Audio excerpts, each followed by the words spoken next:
do that, we adopt a process which is known as doping. This is central to semiconductor devices. So when we start with, the IC grade silicon has a very, very high degree of purity. In fact, it has a purity of, I mentioned this in passing last time. So it has a purity of, we call this number as N9 basically. N9 indicating that it has 9 N's, 99.9999% purity. It means that it has, basically in 1 billion or 100 billion atoms, you'll find one impurity, or even more than that probably. Okay, you have to calculate that. It will definitely be 1,000, maybe up to trillion also, I guess. One part per trillion kind of a concentration, I think. You can check it out. So essentially, you have very, very highly pure, perfect lattice that you start with. Okay, but then that is not very useful because it's intrinsic. We saw that the resistivity was 100 kilo ohm centimeter. It's not enough. So what we do is we start introducing impurities. Okay, so to this silicon, we add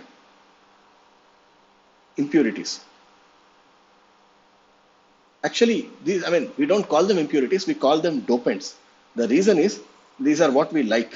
Okay, so even though these are foreign atoms, we call them dopants. Okay, add dopants. When we do that, we achieve, we can control conductivity. All right. So there are various types of dopants. Now, for example, you have donors like phosphorus, arsenic, antimony. Okay. So you have a perfect crystal of, let's say, silicon like this. Okay. We saw this before. So silicon bonded to 4 different atoms. So now go and remove one silicon and replace it with a phosphorus atom. When you place a phosphorus atom, essentially we are doping with phosphorus. So what happens when you dope with phosphorus?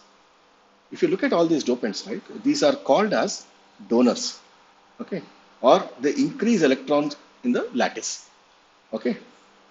So these are all what you would call as group 5 elements. Okay. Group 5 elements have 5 electrons in the outermost shell. Okay. So we removed one silicon and replaced with group 5 element, let's say phosphorus, which has 5 electrons in the outermost shell. So what do the 5 electrons do? So four of those electrons will be used up to form covalent bond with the neighboring silicon atoms. But then there is one electron which is still there extra, and this can get ionized. This electron, the 5th electron, right? 5th electron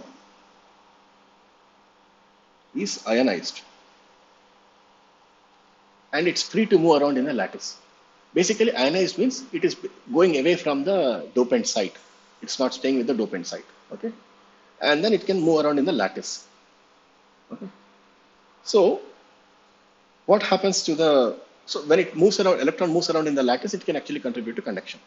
Okay, and if you increase the number of dopants, these are donor impurities. So if you increase, if Nd, we call them Nd, just to represent that number of donors. If Nd increases, the electron concentration increases. This is how you achieve higher electron concentration in semiconductor. So that's how we can control conductivity. Okay. What happens to the phosphorus atom? The phosphorus atom is now having charge, right?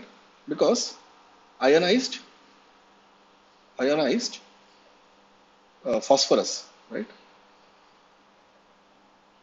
has now positive charge. Okay. Because we have taken an electron away from the phosphorus. Initially, silicon lattice was electrically neutral, and even the phosphorus atom was electrically neutral, right? Then from the phosphorus atom, we have taken out one electron. So that's why we are creating a donor atom. Okay. Whenever you dope a semiconductor with donors, we call it N-type semiconductor. N-type means basically it has a lot of electrons. Okay. This is an N-type semiconductor. It has more electrons than holes. Okay. Now, we could also substitute a silicon atom with a group 3 element. For example, here you have a list of group 3 elements, okay, which are essentially, they increase the number of holes. Okay. So what we do is we substitute with group 3. When you do that, group 3 elements have 3 electrons in the outermost shell, right? So now if you put we'll take a piece of boron and put it here in the lattice. What would happen? It has 3 electrons. So it will use those 3 electrons to form a bond with the neighboring atoms. But then it can only form 3 bonds. There is this deficiency of an electron, right? So it cannot really, boron in principle can accept one more electron to become stable or to fill its valence shell. But that electron, where will it get it from? Of course, it tries to get that electron, right? Because it wants to be stable. So where will it get it from? It will get it from one of those neighboring bonds. Okay. The neighboring bonds can break, like what is shown here. And then that will release an electron, and that electron will be captured by the boron atom. Okay. So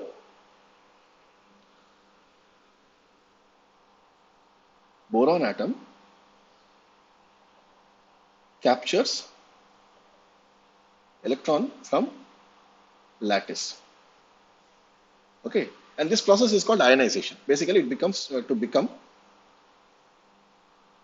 ionized acceptor. We call this as Na. And actually, this acceptor has a negative charge now, because initially the boron atom was electrically neutral, but now it has accepted an electron, so it becomes negative. So Na minus we denote. Okay. And similarly, in the case of Nd, we call it Nd plus, because the donors acquire a positive charge. So Nd plus is basically, and then here it is Na minus. So acceptors acquire a negative charge. And of course, we have a hole which is now in the lattice. So if you increase the number of Na increases, holes increase in the lattice. This is how you can create a p-type semiconductor. A semiconductor which has more holes is known as a p-type semiconductor. Which has more electrons is called an n-type semiconductor. All right. So these electrons and holes can contribute to current conduction. Now let me ask you a question. Will the ionized acceptors or donors contribute to conduction? Please think about it. If you want, you can pause the video and then think about it. So, will ionized donors or acceptors contribute to current conduction?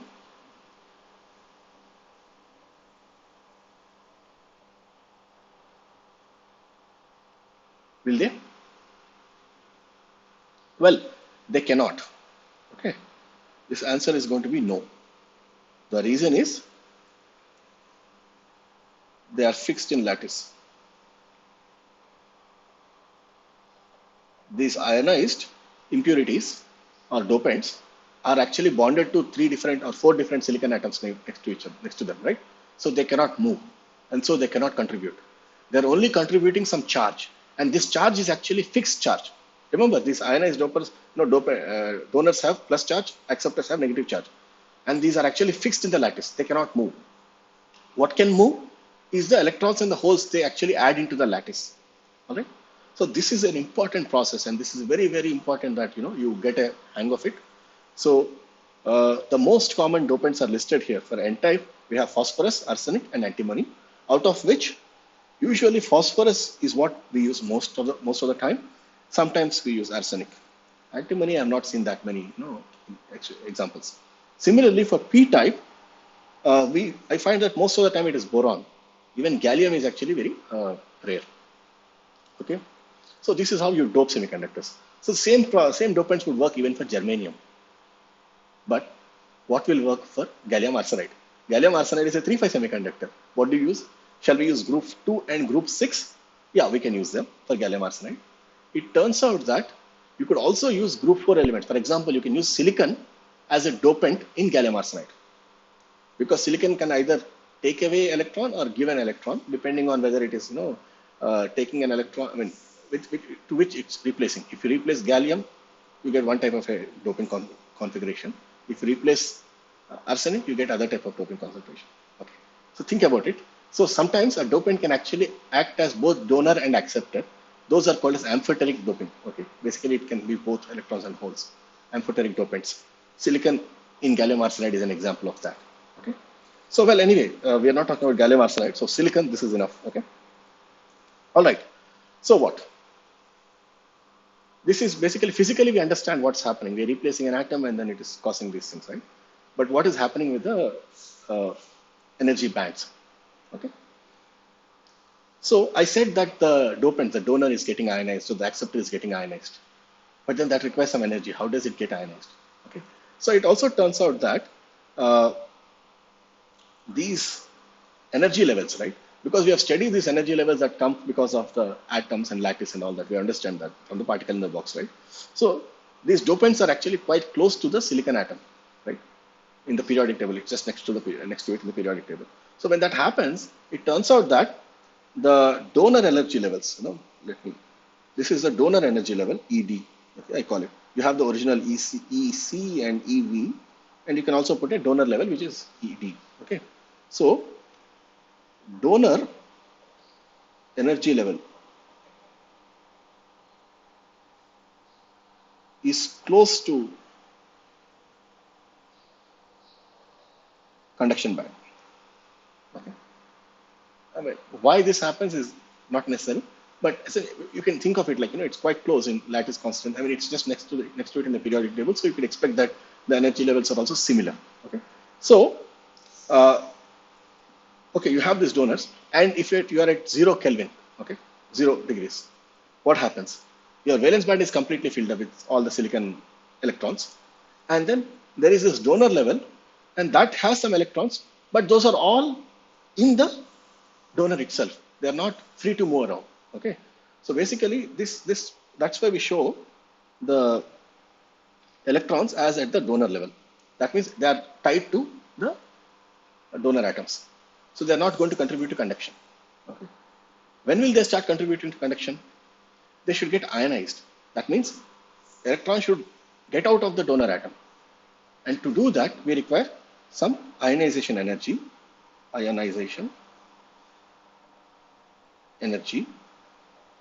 And this turns out to be about 45 milli-electron volts, okay, for phosphorus. Okay, for phosphorus. Okay, so this is quite small energy. We said room temperature energy, KT, right, was 25, 26 milli-electron volts. So quite close to that. So as you start increasing the temperature, okay, we are adding energy to the lattice, right? So then slowly you find that these electrons are actually moving into the conduction band. Some of these electrons are moving into the conduction band, and they are getting ionized. All right. And of course, as further temperature increases, you'll have, if you reach room temperature is 300 degrees Kelvin. Okay. And at that temperature, it is sufficient, and you'll see that all the donor atoms are ionized. That's why here at room temperature, donor level is empty. That means all the donors have been ionized, and you have Nd plus. Okay. So let me just repeat it one more time. This is an important process. Okay. So at 0 degrees, what happens? All donor electrons. Let's only talk about donor electrons. Okay. Donor electrons are bonded to donors, right? So basically, there are no electrons available for conduction. Okay. Now, as you increase temperature, donor ionization starts. That means electrons start escaping from the donor atoms. Okay. And this implies that you have electrons in conduction band. That means they can carry current. Okay. You might ask, as temperature increases, you should also have electron hole pair generation. You will have some electron hole pair generation, but remember, the energy required for electron hole pair generation is Eg, whereas the energy required for donor ionization is very small. It's about 45 milli electron volts. Eg is 1.12 eV, right? So basically, the donor ionization threshold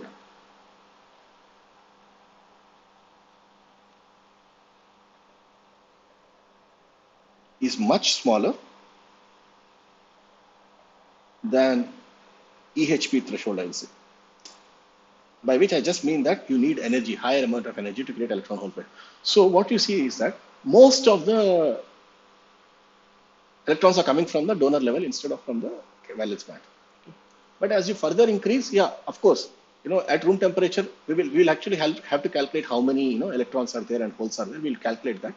But at room temperature, all the donor atoms are ionized. Okay. And actually even some electrons from VB move into CB, right? Basically EHP generation happens. Okay. So this leaves some holes as well. Okay. When the donors are ionized, you have electrons and implies few holes in few holes in valence band. Okay. So there is, that's why I indicated a small, one hole here, essentially just to indicate qualitatively what happens. Okay. We will actually compute this, down the line, how many electrons can be there, how many holes can be there. Okay. So whenever, by the way, whenever you introduce a dopant, right? Let's say if you're introducing donors, you're essentially creating electrons, lot of electrons. So electrons are called as a majority carriers. Okay. But in the process, you'll get a few of the holes. In this case, holes are called the minority carriers. Okay. You'll see that the situation is reversed when you have acceptor, dopants. Okay. The same story. Basically, in this case, acceptor level close to is close to EV, valence band. Okay, and it has a small ionization energy. Ionization energy for boron in silicon is also about 45 MeV. The numbers are, we can check up from the textbook, but I think it should be about 40 to 45 MeV or something. Okay, so when you have this, what happens to as the temperature changes? Well, at T equal to 0, all acceptor states are empty. Implies no current conduction, right? When there are no states available, how can everything is bonded, right? Every electron is bonded, so there is nothing, there is no conduction. But as T increases, you start seeing that some of these electrons from the valence band jump into the acceptor states. When they jump, essentially the boron atom is capturing the electrons from the lattice. And so, basically, we are saying that acceptors start ionizing. Okay, by capturing electrons from valence band. Remember, valence band has lots of electrons. Okay. The same story again, even the ionization threshold here is actually much smaller than the electron hole pair generation threshold, the same story. Okay. And as you further increase temperature, you see that all acceptors are ionized. Okay. So let me do one thing. Let me say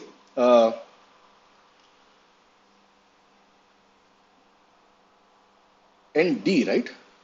Basically donor atoms. When you add donor atoms, you create electrons. Okay, electrons are added. Electrons are added in significant number actually. So basically, Electrons are majority carriers, and holes are few in number, so we call them minority carriers. Okay, whenever you dope with donors, you get electrons as the majority carriers and holes as the minority carriers. And when you dope with acceptors, Na, okay, so basically you are adding more holes because you can control the number of acceptor ions in the lattice. Okay, so if you add more holes, you get holes as the majority carriers, and electrons, sorry, electrons, I should say N, right? N is the minority carrier. All right. So this is this is first time I guess we are introducing this. So this is, you should think about it. Just the definition, we keep talking about it multiple times: majority carriers, minority carriers. Whenever donors are added, electrons are majority carriers and holes become minority carriers. Whenever acceptors are added, holes are the majority carriers, electrons are the minority carriers. We will see why they are also, because we will compute the numbers and you will see the difference in the ratio. Okay. All right. So, I mean, this temperature dependence is a very, very important part of understanding what is happening in the lattice. So I just plotted a different graph. Okay. So let's imagine. Okay. Now, so far we have not taken any numbers. Now let us try to imagine. We have added uh, ND. Okay. ND equal to 5 into 10 power 14 per cm cube. This is the number of dopants I'm adding into the lattice. How I'm adding, we can think about it later. But I'm adding donor atoms of 10 power 14, sorry, 5 into 10 power 14. So what happens as you increase the temperature? This is very, very good way of understanding. If you understand this particular graph on the right, you would have understood a lot about semiconductors, okay? How they are operating. So when temperature is 0, I mean, this is not a log plot, okay? This is not 1 over T plot. This is simply the carrier concentration N and versus temperature. Okay? So as the temperature is very, very small, I mean, let's say assume 0 temperature. What happens? You know, N equal to 0, right? N equal to 0. The reason is all the donors are not ionized and electrons are all in the valence band. There are no electrons, no N in Cv. So there's no carrier concentration at all. N is 0. But as you increase the temperature, you'll start seeing that you have donor ionization is happening.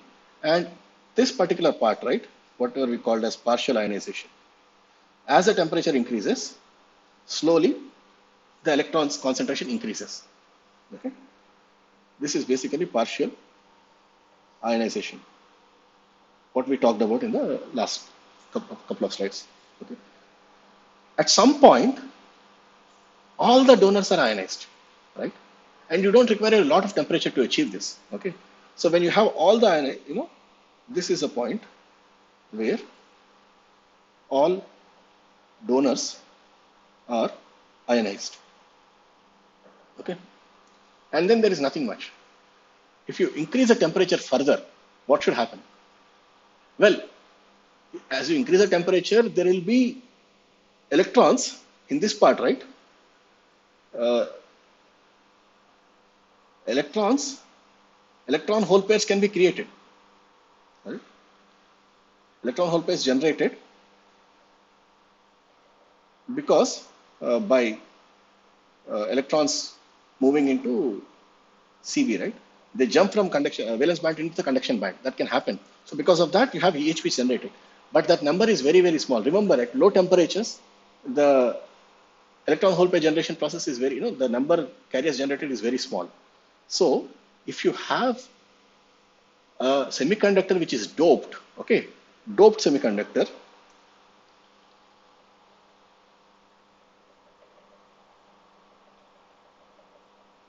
I'll call this as extrinsic semiconductor.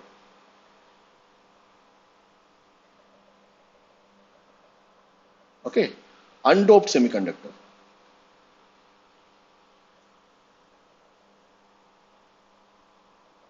I'll call this as intrinsic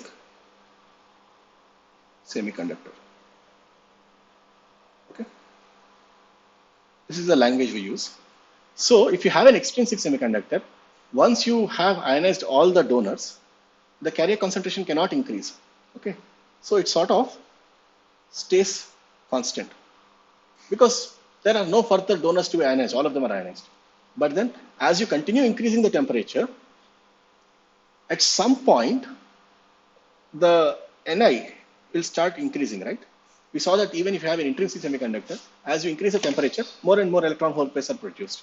So at some point, the electron hole pairs produced from the intrinsic contribution or from the valence band, electrons jumping into the conduction band increases.